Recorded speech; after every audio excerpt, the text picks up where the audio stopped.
Hey, this is Matt from InvestiQuant. Today is Friday, December 18th, 2020. And today we saw the markets gap up on this options expiration Friday. We have seen selling pressure pretty much all day except for in the Russell. You can see the Russell in that top right chart up there. Russell has held up all day. Definitely some divergence happening between the Russell and the other instruments, but we've seen weak price action in the S&P, which is its top left chart. The Nasdaq's just underneath it. It's been pretty weak, and the Dow, which is the bottom right chart, has been weak today as well. But what I want to look at this afternoon is this December opex day, with the last options expiration day of the year. And I want to see what has happened historically as we approach the close on this last options expiration day of the year. So let me go ahead and set this up and discover. We'll use all four instruments.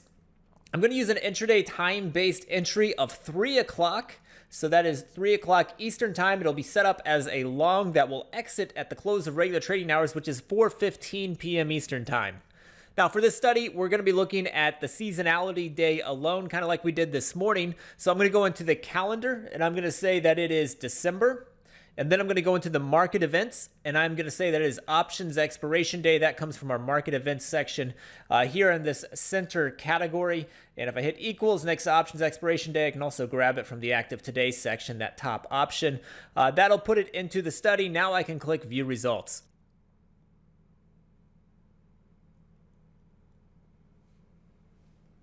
And here we go. So these are the results of going long at 3 p.m. Eastern time, exiting at the close, which is 4:15 p.m. Eastern time on the December options expiration day. So this is a unique seasonality day, happens once a year. And historically, dating back to 2003, that gives us 17 samples. If we look at these 17 samples in each of the four instruments, you can see the S&P, the win rate of going long on this day at 3 p.m. Eastern time, exiting at the close, is just 35%. NASDAQ, pretty similar there, 41%. The Dow, a little bit weaker, 23.5% here.